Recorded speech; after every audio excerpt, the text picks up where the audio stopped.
Hello and welcome दोस्तों। RAS mains paper 4 का part 1 है हिंदी। और हिंदी का पहला टॉपिक है संधि एवं संधि विच्छेद, जिसे हम आज आपके सामने डिस्कस करने जा रहे हैं। जैसा कि हमने प्रॉमिस किया था, तो हम बिना कोई टाइम वेस्ट किए सीधे टॉपिक पर आते हुए शुरू करते हैं। तो संधि संधि क्या होती है? संधि है, जैसा कि संस्कृत का शब्द है संधि। संधि का अर्थ होता है जुड़ना, मेल। दो निकटवर्ती वर्ण, वर्ण क्या होते हैं? अक्षर, जिनको हम कह देते हैं सामान्य भाषा में, जिनमें स्वर भी आते हैं, व्यंजन भी आते हैं। तो दो निकटवर्ती वर्णों के परस्पर मेल से जो विकार, विकार का मतलब सामान्य भाषा में कहें तो परिवर्तन, यानी जब अक्षरों का स्वरूप बदल जाता है, शब्द का स्वरूप बदल जाता है दो निकटवर्ती वर्णों के जुड़ने से, तो वह संधि कहलाता है। जैसे फॉर द एग्जाम्पल, सम धन तोष, हिंदी में जो ये प्लस का साइन होता है उसको बोलते हैं धन। तो ये जो आधा मैं है वो अगले शब्द तोष के तय से जुड़कर हो गया अनुस्वार, और ये बन गया संतोष। देव धन इंद्र, ये हो गया देवेंद्र। ऐसे ही भानु उदय हो गया भानुदय। तो ये तो जस्ट एग्जाम्पल देने के लिए आपको प्रिलिमिनरी था। अब इसमें जब हम आगे चलेंगे तो देखेंगे कि संधि तीन प्रकार की होती है: स्वर संधि, व्यंजन संधि और विसर्ग संधि। तो सबसे पहले हम स्वर संधि को डिस्कस करेंगे।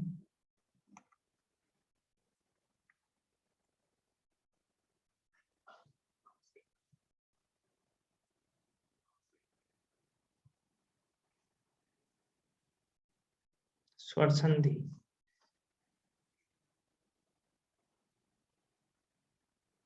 स्वर संधि जैसा संधि तो हम देख ही चुके हैं कि दो वर्णों के मिलने से जो विकार उत्पन्न होता है उसको हम संधि कहते हैं।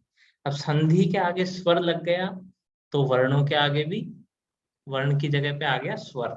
तो स्वर संधि की परिभाषा क्या हो गई? दो स्वरों के मेल से होने वाले विकार को स्वर संधि कहते हैं। जैसे विद्या धन आलय, यहाँ पे विद्या में या का जो आखिरी आ है और आलय का जो आ है, वो दोनों मिलकर विद्यालय, आ धन आ हो गया। ठीक है, तो स्वर संधि भी 5 प्रकार की होती है। 5 प्रकार कौन कौन से हैं? दीर्घ संधि, गुण संधि, वृद्धि संधि, यण संधि और अयादि संधि। आपको ये चीजें हो सकता है थोड़ी भारी लग रही हो, लेकिन यहाँ पे ध्यान रखने की बात यह है कि जो हमसे आरपीएससी पूछती है वो केवल एग्जाम्पल्स। आपको ज्यादा इस डिटेल में नहीं जानना कि इसमें दीर्घ संधि है, कि इसमें वृद्धि संधि है, कि इसमें यण संधि है। उससे हमारा कोई पर्पस सॉल्व नहीं हो रहा। हमारा पर्पस किस चीज से सॉल्व हो रहा है कि जब हमको संधि विच्छेद करना है तो हम पहचान पाए कि यहाँ पे शब्द में विच्छेद में कौन कौन से वर्ण आने वाले हैं, या जब दो अलग अलग शब्दों का संयोजन करके हमको संधि करनी है तो हम ये पहचान पाए कि इनसे नया शब्द कैसे बनेगा। हमको रटने से ज्यादा समझने की प्रवृत्ति पर यहाँ पे ध्यान देना पड़ेगा, क्योंकि हमसे एग्जाम्पल पूछे जाने वाले हैं, ना कि परिभाषाएं। तो जो स्वर संधि में सबसे पहला टाइप है दीर्घ संधि। तो हम आते हैं दीर्घ संधि पे। तो दीर्घ संधि जैसा कि नाम से स्पष्ट है कि दीर्घ हो जाना, जब संधि होने के बाद जब स्वर दीर्घ रूप में आ जाते हैं। जैसे ए है, जब दो ए मिल जाते हैं तो उनका आ हो जाता है। ठीक है, दो छोटी ई मिल जाती है तो उनकी बड़ी ई बन जाती है। ए अगर आ से मिल जाता है तो आ हो जाता है। दो छोटे ऊ मिलकर बड़ा ऊ बना लेते हैं। ठीक है, तो इसलिए इसको कहते हैं दीर्घ संधि। अब यहाँ पर जो हमने एग्जाम्पल्स लिए हैं वो भी ऐसे लिए हैं जो सीधे आपके काम आ सकते हैं। तो यहाँ पे आप एग्जाम्पल्स को बड़े गौर से देखिएगा। जैसे धर्म धन अर्थ, यहाँ पे ए और ए जुड़कर आ बना ले रहे हैं, जैसे धर्मार्थ हो गया। वैसे ही ए और आ मिलकर हिमालय में हिम और आलय मिलकर हिमालय हो जा रहे हैं। विद्या धन अर्थी, आ पहले आ रहा है, ए बाद में आ रहा है, ये हो गया विद्यार्थी। कई लोग बड़ा मजाक भी उड़ाते हैं, जो विद्या की अर्थी निकाल दे वो होता है विद्यार्थी। लेकिन थोड़ा ये ऐसा इसको उसमें ना ले। और विद्या आ पहले आ रहा है और ए उसके बाद में आ रहा है, तो ये हो गया विद्यार्थी। ठीक है, दीर्घ संधि में ही जब हम आगे चलते हैं तो ई और बड़ी ई की संधि के एग्जाम्पल देख लो। रवि धन इंद्र हो गया रविंद्र, गिरिधन ईश गिरीश, महेंद्र और नदीश भी इसी सीरीज में आगे। यहाँ पे छोटी ई बड़ी ई मिल रही है, बड़ी ई बड़ी ई मिल रही है। वैसे ही उ और ऊ में भानु धन उदय भानुदय। ये एग्जाम्पल्स पे आपको विशेष ध्यान देना है, क्योंकि ये एग्जाम्पल्स डायरेक्ट उठ के आ सकते हैं। भूधन ऊर्ध्व भूर्ध्व हो गया। अब जैसे भूर्ध्व आपके सामने शब्द आ जाता और आपको उसका संधि विच्छेद करना होता, तो आपको ये सोचने की बात है इसमें कि कुछ बच्चे हो सकते हैं कि भय धन ऊर्ध्व कर देते, लेकिन उसमें ये देखना है कि भय अपने आप में कोई शब्द ही नहीं है, उसका कोई अर्थ ही नहीं है, तब आपको संधि विच्छेद करने में उसको अलग नहीं करना है। भू शब्द है अपने आप में जिसका एक अर्थ है भूमि से, तो जो भूमि से ऊपर हो वो भूर्ध्व हो गया। तो सार्थक शब्द हैं उनके संधि विच्छेद हो रहे हैं, यहाँ पे कोई उपसर्ग नहीं है, ये ध्यान रखने की। फिर दीर्घ संधि के बाद हम आ जाते हैं गुण संधि पर। गुण संधि क्या होती है कि अगर ए और आ के आगे ई या बड़ी ई लगी हुई हो तो उसका ए हो जाता है। इसका एग्जाम्पल क्या है, नरधन इंद्र, मतलब क्या बन गया, नरेंद्र। नरेंद्र किसको कहते हैं, जो राजा हो। जैसे देवताओं का देवेंद्र होता है, वैसे ही जो धरती पे जो राजा है, जो आम लोगों का, नरों का जो राजा है, वो हो गया नरेंद्र। तो ये आपके पर्यायवाची में भी आ सकता है, राजा के पर्यायवाची में। ऐसे ही नरधन ईश नरेश। महाधन इंद्र हो गया महेंद्र, यहाँ पर आई मिलकर ए बना रहे हैं। वैसे ही जब ए के साथ ई की जगह अगर ऊ जुड़ जाता है तो वो ओ हो जाता है। जैसे ज्ञान धन उपदेश हो गया ज्ञानोपदेश। महा उत्सव हो गया महोत्सव। महोत्सव का आप ऐसे देख लीजिए कि महोत्सव का संधि विच्छेद में आ सकता है, तब आपको ध्यान रखना है कि ये महाधन उत्सव होगा। ठीक है।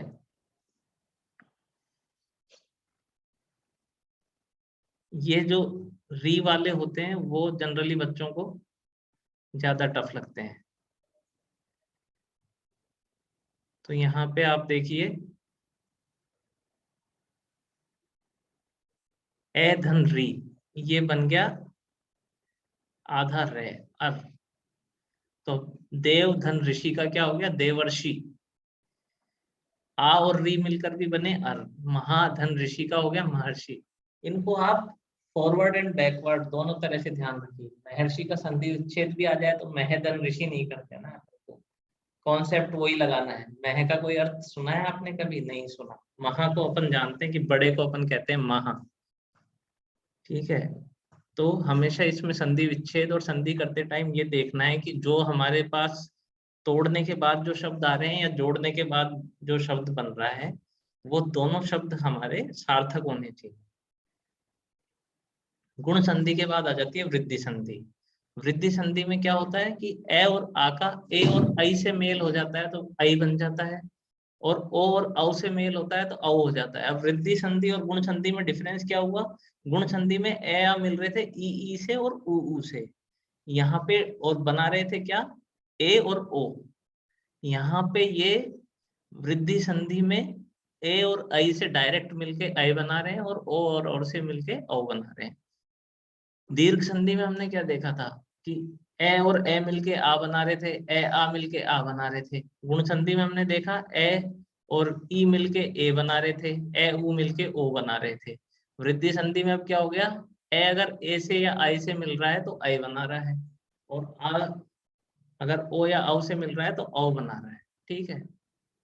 जैसे एक प्लस एक, एक एक, मत धन ऐक्य मतैक्य, सदा धन एव सदैव, महा ऐश्वर्य महेश्वर्य। यहाँ पे मैं बार बार आपको रिपीट कर रहा हूँ कि इन एग्जाम्पल्स पे आप बहुत ढंग से ध्यान दीजिए, क्योंकि ये मैंने उसी तरह से सेलेक्ट किए हैं कि जो आपके आ सकते हैं।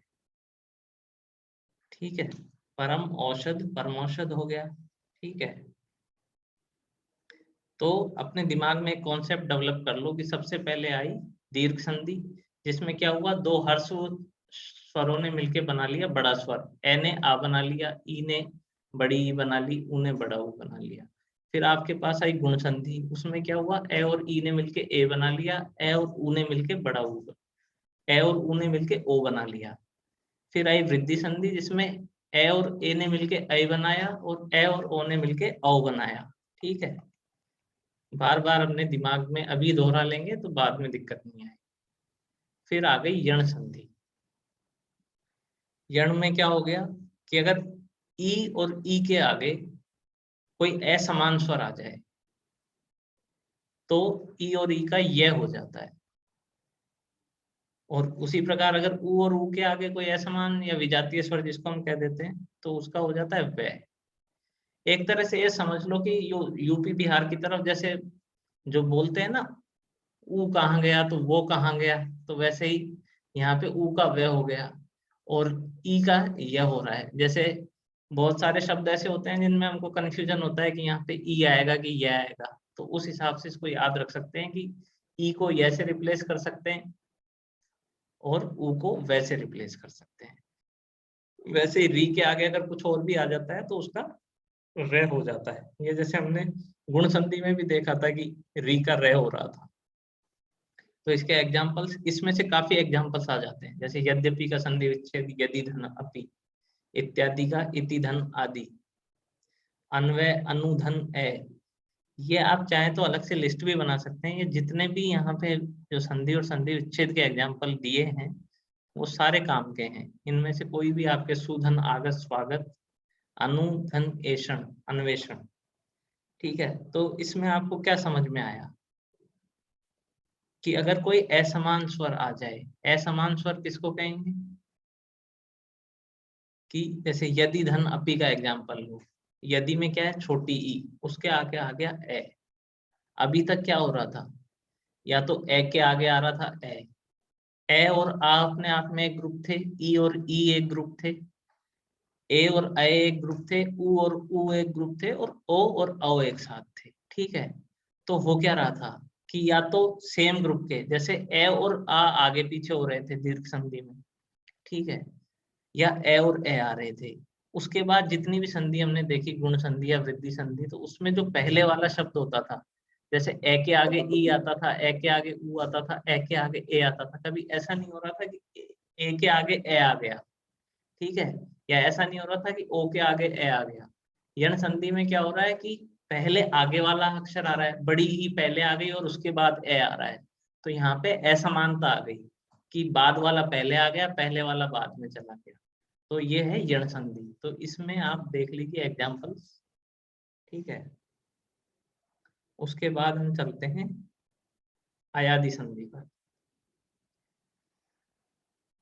यण संधि में तो क्या हुआ था कि ई और उ, वापस यण संधि खोल लेते हैं, आप वापस देख लीजिए।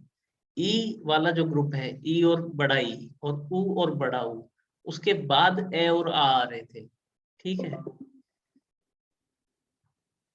और अयादि में क्या हो रहा है कि यही चीजें जो पहले ई और उ के साथ हो रही थी वो अब ए आई और ओ औ के साथ हो गई, ठीक है।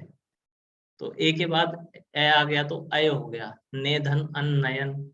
ऐसे अय के बाद ए आ गया तो गाय, गई धन अक गायक। ओ के बाद ए आ गया तो पो धन अन पवन। एक तरह से आप ये मान लीजिए कि दीर्घ, गुण और वृद्धि, ये तो एक